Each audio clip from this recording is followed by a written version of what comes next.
आमिर साहब, जब भी हम सियासत की बात करते हैं तो लंदन यात्रा की जब बात आती है हम कहते हैं कि जी लंदन में क्या खिचड़ी पक रही है, पाकिस्तान के अंदर कराची के के इलेक्ट्रिक के अंदर क्या खिचड़ी पक रही है, वो भी आप डिटेल हमारे साथ शेयर करें।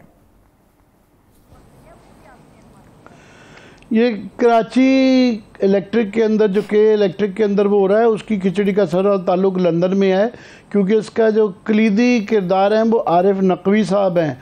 और आरिफ नकवी साहब बहुत कंट्रोवर्शियल आदमी रहे हुए हैं कि इनके ताने बाने जो है ये नून लीग के भी स्पॉन्सर रहे हुए हैं। और उसके बाद ये इनके ऊपर जो इमरान खान के ऊपर फॉरेन फंडिंग का केस है वो इनकी फंडिंग जो थी उसके हवाले से है। तो पहले ही ये बहुत ज़्यादा कंट्रोवर्शियल थे।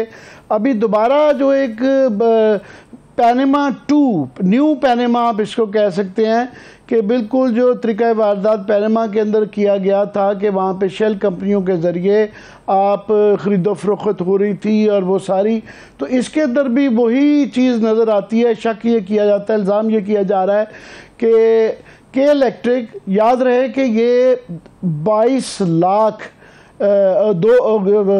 लाख लोग 2 करोड़ और 20 लाख सॉरी कराची के 2 करोड़ और 20 लाख लोगों को ये के इलेक्ट्रिक जो है ना ये बिजली सप्लाई करता है। वो पाकिस्तान की इकनॉमिक शहरग है। उसके बाद ये कौमी असासा है। और ख़बर ये आ रही है कि खबर क्या है, स्कैंडल आ रहा है कि ये या इसके एक लार्जर चंक एक शेयर्स का या तो वो बेच दिया गया है या वो बेचा जा रहा है। और पहले ये ख़बर जो है मुर्तज़ा अली शाह साहब ने न्यूज़ में छापी। उन्होंने कहा कि जनाब इसका केमैन आइलैंड की जो है ना एक शेल कंपनी के ज़रिए जो है इसके शेयर्स को बेच दिया गया है। और ये वो शेयर्स थे जो कि अबराज कंपनी जिसका आरिफ नकवी साहब का ताल्लुक़ था, तो ये उनके शेयर्स और उनकी याद रहे कि वो जेल में हैं और वो मतरूब है अमेरिका में। उनकी लिक्विडेशन हो रही है क्योंकि वो Bill Gates and Melinda foundation के पैसों के हवाले से उनके ऊपर फ्रॉड का केस है और वो उनकी लिक्विडेशन कर रहे हैं कि जनाब ये पैसे जो है हमें इनसे निकलवा के दिए जाएं। तो उनके ये एक बताया ये जा रहा है, इल्ज़ामात ये हैं इस खबर के अंदर जो कि अभी तक उन्होंने किसी ने डिनाई नहीं सही तरीके से की। तो इसलिए ये ख़बर जो है उसके अंदर इल्ज़ाम ये लगाया गया है कि ये इसके जो वहाँ पे शेल कंपनी के ज़रिए इसको बेच दिया गया है।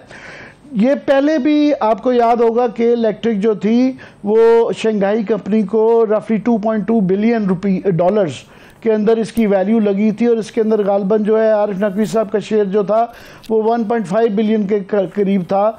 तो वो बताया जा रहा था ये बेची जा रही थी। और उसके बाद ये फिर इसको बेचने की डील के पीछे नवाज शरीफ साहब भी सपोर्टर थे, शाहिद खान अब्बासी साहब भी थे। हाल ही में शौकत तरीन साहब ने भी प्रेस कॉन्फ्रेंस की कि इस डील को वो आगे ले जाना चाहते हैं। इन सब हुक्मरानों के साथ उनके ताल्लुक़ रहे हुए, मगर ये समाओ फिर जो है डील नहीं हो सकी। और उसके अंदर एक बुनियादी वजह ये रही कि ये बाद में इनके ऊपर ये केस पड़ गया और अब ये कंट्रोवर्शियल सारा हो गया हुआ है। तो इसके अंदर काफ़ी सारे सवाल हैं। सवाल ये हैं कि ये इल्ज़ाम लगा हुआ है कि डेवू सर्विस के चेयरमैन और लिबर्टी पार्क का भी उनसे ताल्लुक़ है, शहरयार चिश्ती साहब। शहरयार चिश्ती साहब वो एक इन्वेस्टेड बैंकर हैं और मुर्तज़ा ने उनको लिखा हुआ है कि उनको कहा जाता है कि वो डिस्ट्रेस एसेट परचेज़र हैं, कि जो कंपनियां वो प्रिटी वुमेन के अंदर जिस तरह वो डिस्ट्रेस एसेट परचेज़र था हीरो साहब, ये भी कि जो बुरी कंपनियां होती हैं बिल्कुल मरने जा रही होती हैं, बुरे हालात भी होती हैं, उनको ये ख़रीद लेते हैं। और इन पे है कि मैंने कोशिश की कि उनका वर्जन लूँ। मैंने उनसे टेलीफोन पे बात की, उन्होंने फ़ौरन ये मुझे कहा जी मैं थोड़ी देर में आपको कॉल बैक करता हूँ, मैं मसरूफ़ हूँ।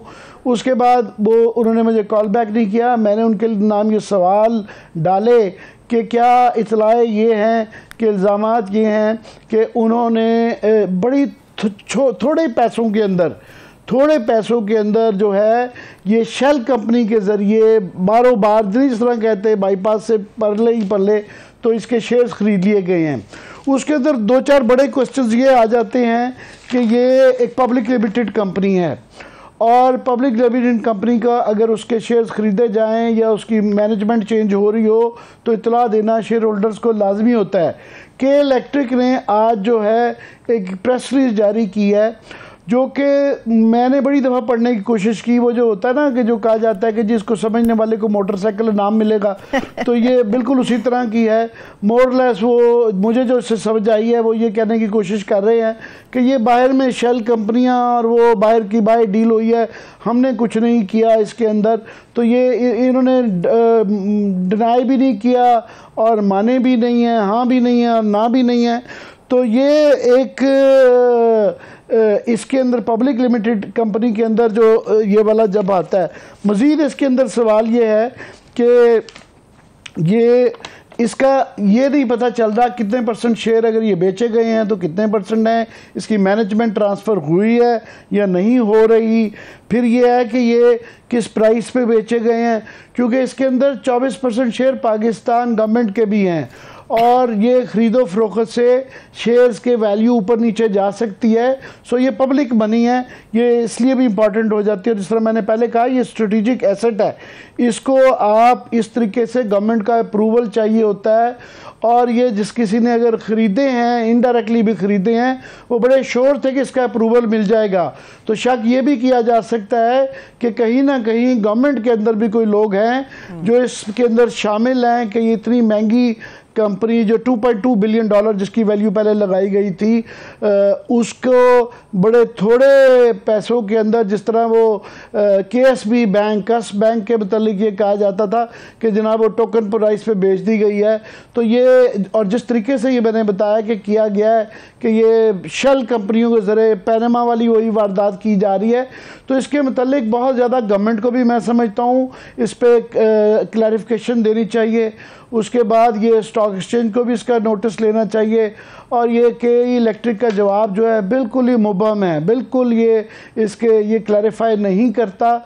और ये क्योंकि पूरे कराची का एक जो बिजली सप्लाई करती कंपनी है, इसके मतलब पहले ही शिकायत रहती हैं कि जनाब ये बिजली सही तरीके से ये इनकी सप्लाई लाइन्स ठीक नहीं है। और फिर ये अगर ये ना क्लियर हुआ तो ये पोटेंशली मैं समझता हूँ इस हुकूमत का बहुत बड़ा ये स्कैंडल बन गया है, ऑलरेडी बन गया है। ये के इलेक्ट्रिक पहले तो ये शक था कि पता नहीं हुआ है नहीं हुआ, तो इसमें एडमिशन तो हुआ है कि जनाब ये कहीं बाहर केमन आइलैंड एक ऐसा नाम है, उसके नाम आते सारी आप शक में पड़ जाते हैं। इसमें लाजमी कोई मशकूक बात है। इंशाल्लाह ताला आइंदा आने वाले प्रोग्राम मुकाबले के अंदर भी हम देते रहेंगे। बहुत शुक्रिया, थैंक यू सो मच। मुझे इजाज़त दीजिए, अपना बहुत रखिए, खुदा हाफिज़।